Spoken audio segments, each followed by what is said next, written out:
Assalamualaikum warahmatullahi wabarakatuh. Perkenalkan, dengan saya Muhammad Farhan dengan V3922033 dari program Studi Teknik Informatika PSDKU Madiun. Nah, hari ini saya akan mencoba untuk menjelaskan kembali codingan saya untuk ujian tengah semester praktik algoritma dan pemrograman. Oke, kita mulai dari bahas soalnya dulu.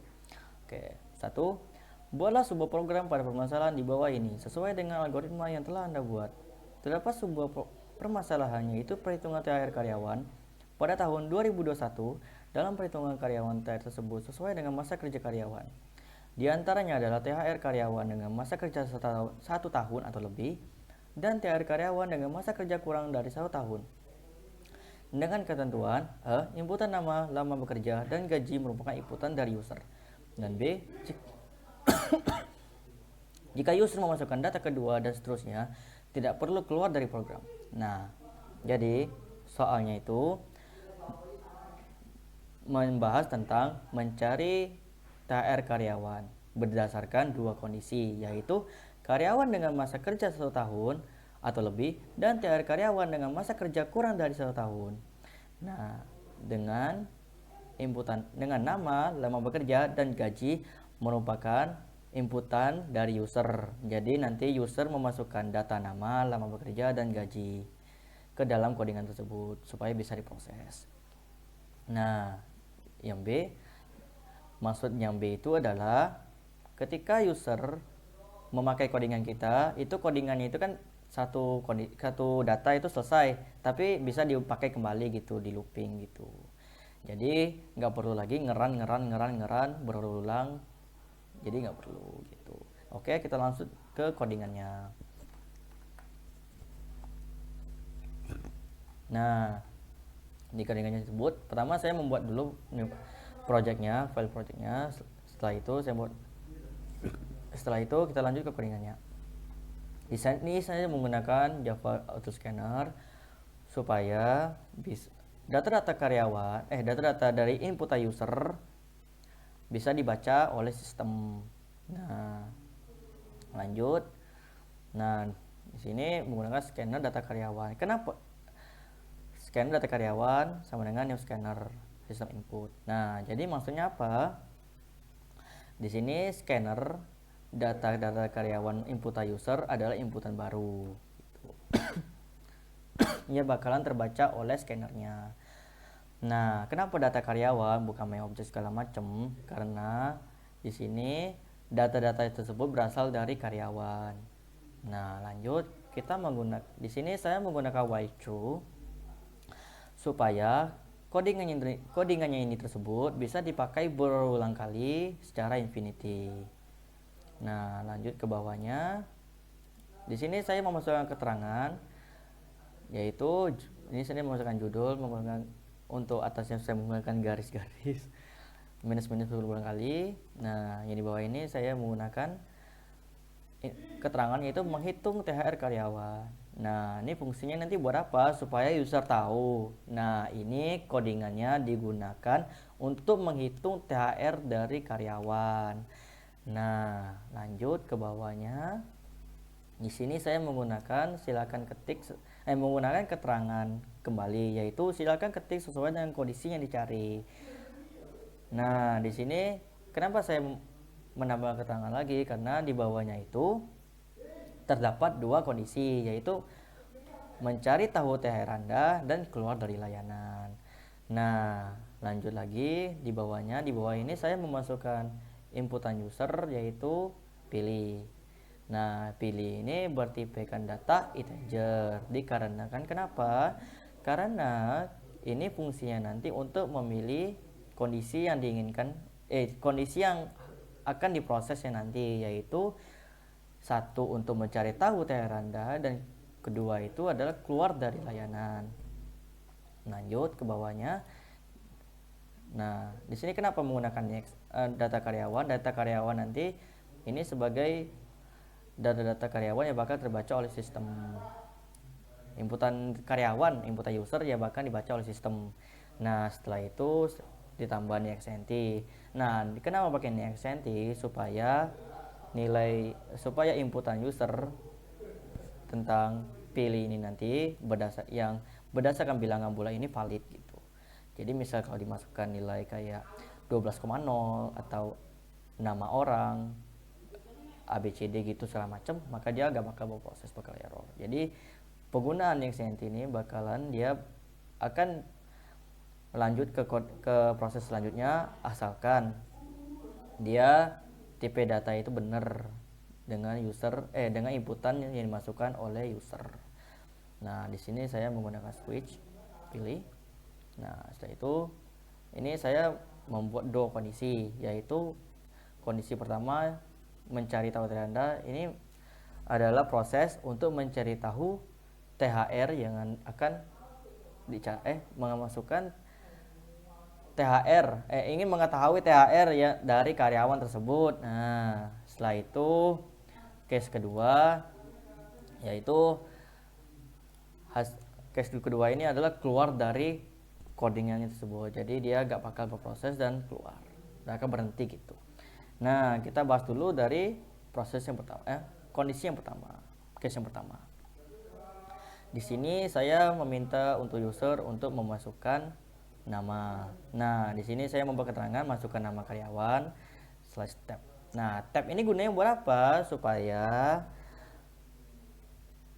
codingannya supaya pada saat user memasukkan inputan itu bakalan rapi gitu, bakalan dipisah antara keterangan dan inputannya nanti. Jadi user tuh bakal mudah gitu untuk memasukkannya, nggak ragu gitu. Nah, masukkan nama, data karyawan supaya bisa inputannya ini bakal dimasukkan ke scanner dan bisa dibaca oleh sistem, dan menggunakan next untuk supaya bisa memvalidasi kalau ini adalah string gitu, dan bisa proses ke codingan selanjutnya, proses ke inputan selanjutnya.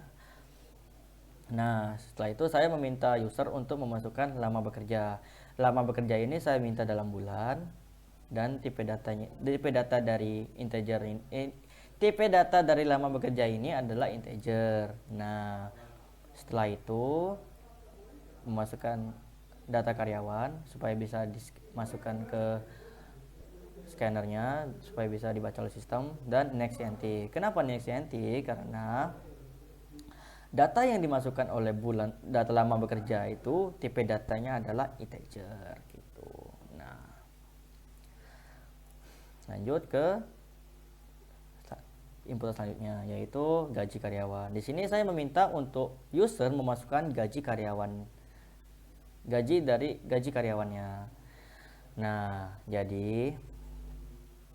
Nah, gaji ini nanti dimasukkan dalam format rupiah.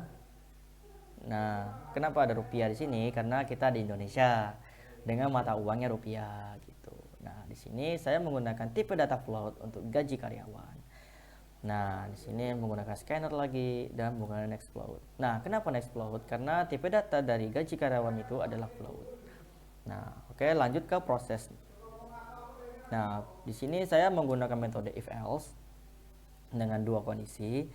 Nah, jadi kondisi yang pertama itu adalah lama bekerja lebih besar sama atau lebih besar sama dari 12. Kenapa 12? Karena dalam 1 tahun itu terdapat 12 bulan. Jadi kondisi pertama itu dijabarkan, maksudnya adalah karyawan yang lebih dari setahun gitu. Atau sama. Nah, kedua lanjut ke argumen yang bakal diproses. Nah, di sini jika kondisi di atas itu memenuhi, maka dia akan mencari THR dari karyawan tersebut. Nah, mencari THR karyawan tersebut adalah menggunakan gaji underscore karyawan dari inputan user yang ini dimasukkan ke sini dikali 2. Kenapa dikali 2? Karena di rumusnya di website tersebut, di artikel yang dibagikan tersebut adalah gaji karyawan ditambah lagi dengan gaji karyawan tersebut THR-nya itu sama dengan gaji karyawan. Jadi dapat dijabarkan yaitu gaji karyawan dikali 2 sama dengan total THR yang diterima gitu. Nah, di sini setelah diproses argumennya, kita mengeluarkan nilainya, yaitu saya memasukkan keterangannya itu THR-nya bisa diterima oleh, nah nama ini berasal dari mana? Dari sini tadi, dari inputan nama. Nah setelah itu kita masukkan stringnya lagi, dan setelah itu saya memasukkan THR1. Nah dari sini apa? Ini adalah proses dari hasil hasil untuk menemukan hasil dari THR karyawan tersebut. Nah, lanjut ke kondisi kedua. Jika kondisi yang di atas tersebut tidak memenuhi, kita lanjut di else. Nah, di else nih maksudnya itu apa? Yaitu karyawan yang kerjanya itu di bawah 1 tahun. Nah, jadi jika kondisi yang di atas ini tidak memenuhi, maka dia akan lanjut ke kondisi yang di bawahnya. Nah, lanjut kita di sini menggunakan TP data float untuk mendefinisikan THR-nya. Nah, jadi rumusnya itu tersebut adalah gaji karyawan dibagi 12. Nah, gaji karyawan ini apa? Gaji karyawan ini adalah gaji yang terdapat dari inputan user tadi, dibagi 12.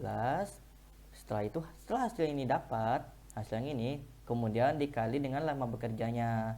Lama bekerja ini dalam bentuk integer tadi, dalam bentuk bulan, integer. Nah, setelah hasilnya tersebut dapat, kemudian sistem mengeluarkan hasilnya, yaitu system.out.print learn. THR-nya bisa diterima oleh nama ini berdasarkan nama karyawan tersebut, dan di sini saya salah. Nah, oke. Kemudian di sini pakai rupiah, THR2. Nah, pakai rupiah karena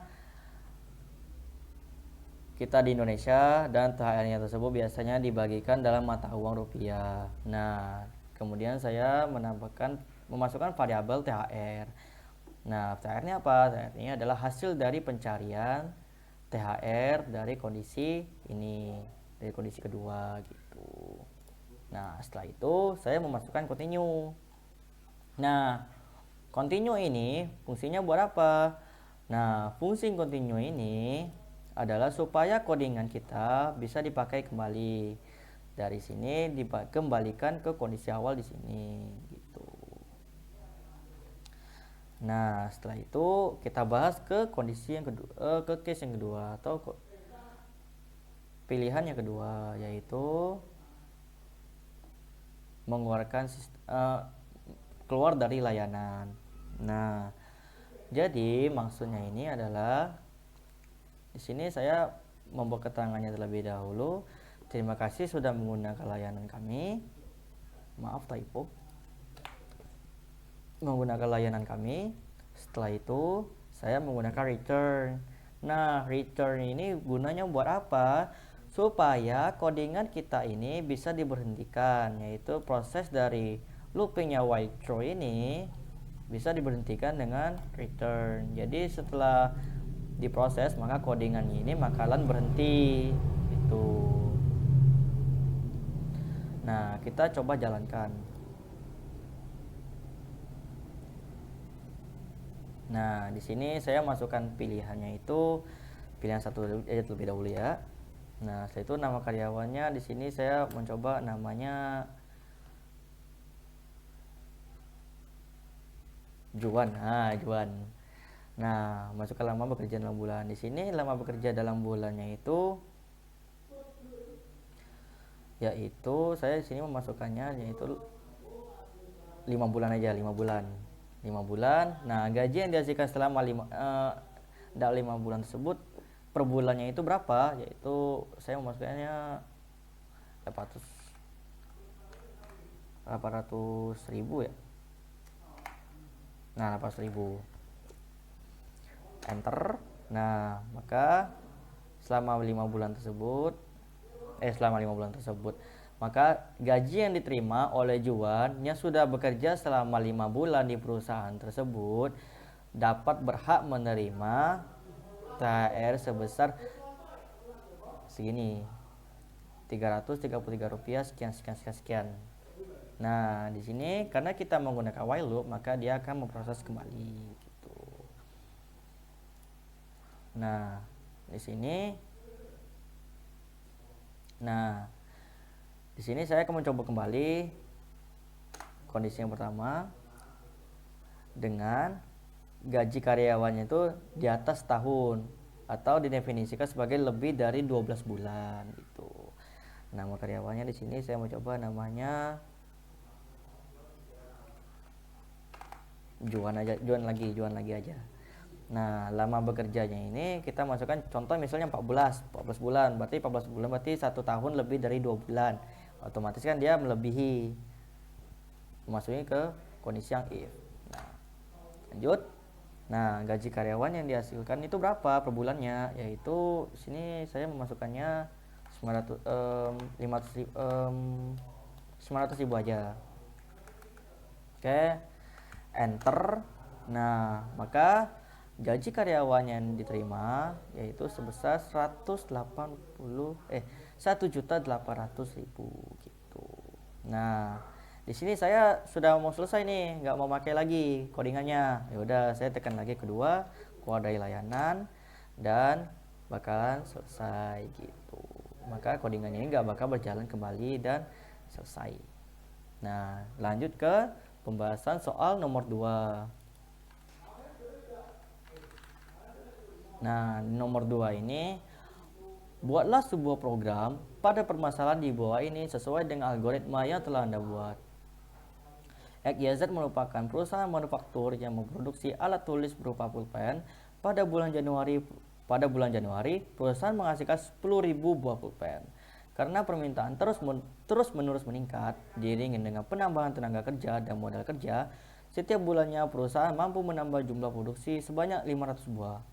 Jika pertambahan jumlah produksi tersebut setiap bulannya adalah tetap, berapakah jumlah produksi pada bulan ke-7 di tahun yang sama, dan berapa banyak pulpen yang telah dihasilkan dari bulan pertama Januari sampai bulan ke-8. Nah, contoh outputnya seperti ini. Hasil tampilan bulan, jumlah pulpen, di bawahnya itu adalah hasil dari setiap bulan dan jumlah pulpen yang dihasilkan setiap bulan, dan seterusnya. Dan jumlah pulpen yang telah dihasilkan dari bulan pertama Januari sampai bulan ke-8 adalah total hasilnya nanti. Nah, jadi maksud dari soal ini adalah kita membuat program yang dimana program tersebut bisa menghitung pulpen yang dihasilkan perusahaan setiap bulannya dengan kenaikan sebanyak 500 buah pulpen per bulannya. Nah, di sini dimintanya sampai bulan ke-7 di tahun yang sama.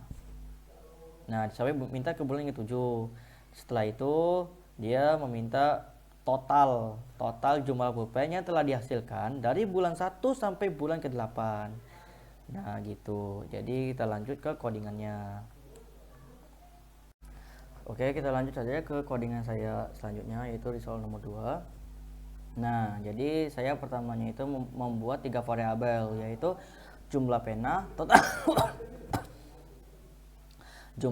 total pena, dan bulan. Nah, jadi saya buat ini semuanya bertipe datakan integer. Nah, jadi pertama saya memasukkan dulu nilai di jumlah pena itu 10.000 karena jumlah produksi awal dari pena tersebut adalah 10.000. Nah, total pena kenapa 10.000? Dikarenakan awalan memulai perhitungan totalnya itu mulai dari 10.000. Nah, setelah itu saya membuat keterangan bulan sama jumlah produksi untuk tabelnya. Nah, di sini saya menggunakan jarak supaya bulan sama jumlah produksi bisa berjarak. Saya menggunakan tabnya 2 kali. Nah, setelah itu saya membuat membuat loopingannya di membuat for loop. Ya dah. Nah, dengan memasukkan variabel bulan dimulai dari 1 karena perhitungannya ini dimulai dari bulan pertama yaitu Januari. Nah, sampai dengan jika bulan tersebut kecil sama dari 7, Kenapa 7? Karena dimintanya itu tabel itu diproduksi sampai bulan ke-7 gitu. Nah, setelah itu ditambahkan bulan plus. Kenapa bulan plus? Nanti codingannya ini bakalan berlanjut sampai dia menyentuh sampai dia ini jadi false gitu. Jadi kondisi ini jadi false gitu. Jadi misal ke-8 dia gak bakal proses, dia gak bakal sampai ke-7. Jadi 1 2 3 4 5 6 7, ke-8 dia gak bakal proses gitu. Nah, jadi lanjut ke sistem outprint. Jadi kemudian melanjutkan ke sistem outprint, mengeluarkan bulan yang pertama, mengeluarkan variabel nilai yang bulan ini variabel pertama yang bernilaikan 1. Nah, jadi 1 sini kemudian dijarakkan 2 tab lanjut ke jumlah pena. Nah, jumlah produksinya.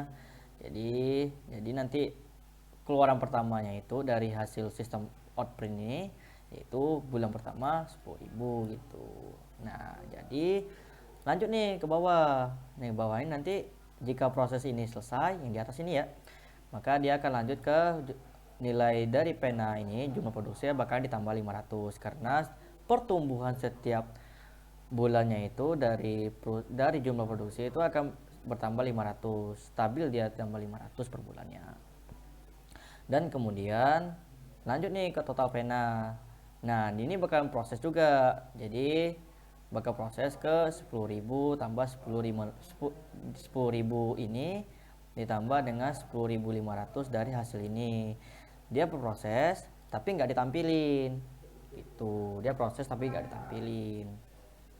Nah, lanjut dia akan nanti berulang nih.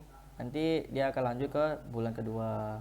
Bulan kedua itu sama, diulang-ulang terus sampai dia ke sampai dia ke bulan ke-7. Nah, bulan ke-7 yang ini nih. Karena limitnya itu hanya sampai ke bulan ke-7. Kecil sama dari 7 nilai true-nya. Mulai ke-8 kenapa enggak? Karena mulai nilai ke-8 itu dia bakal nilai false. Jadi nilai false itu gak bakal dilanjutin prosesnya yang ini gitu. Nah, lanjut ke sistem outprint. Lanjut ke bawahnya. Di sini saya kasih sistem outprint learn supaya untuk memberikan space atau jarak. Nah, ini nih jarak gitu supaya sebagai pemisah dari tabel sama jumlah pulpennya gitu. Nah, lanjut di sini saya mengeluarkan outputan untuk total penanya. Di sini saya memberikan keterangan jumlah pulpen yang telah dihasilkan dari bulan pertama Januari sampai bulan ke-8 adalah, nah di sini adalah variabel total pena. Nah, jadi variabel total pena ini adalah hasil dari penjumlahan semua produksi yang di sini, yang di jumlah pena ini semuanya dari bulan 1 sampai bulan ke-8. Kenapa ada bulan 8? Karena dia bakal proses gini. Nih, bulan 7 kan 13.000 tuh. Nah, 13.000 ditambah lagi 500. Jadi 13.500 gitu. 13.500 dilanjut lagi ke total pena. Total pena nanti nah 13.000 ditambah 13.500. Nah, jadi di sini udah ditambahin sebelum nilai bulan ini ditambahkan jadi 8. Nah, gitu. Tapi hasil yang ini nih nggak ditampilin di sini di tabelnya karena dia ini ditampilin jika dia bulan ke-8. Jika dia nggak di bulan 8 nggak bakal ngasilin. Jadi dia stop di hasilnya itu di hasil bulan 8, tapi yang ditampilin tuh hanya sampai nilai itu yang ditampilin hanya sampai bulan 7 gitu. Nah, jadi hasil dari pertambahan semua jumlah produksi ini adalah 94.000 buah pena gitu. Jadi cukup segini mungkin ya yang bisa saya sampaikan. Mohon maaf misalnya penjelasan saya begitu ruwet, mungkin susah dipahamin sama bu dosennya atau sama yang lain yang melihat video ini. Mohon maaf. Sekian dari saya dan wassalamualaikum warahmatullahi wabarakatuh.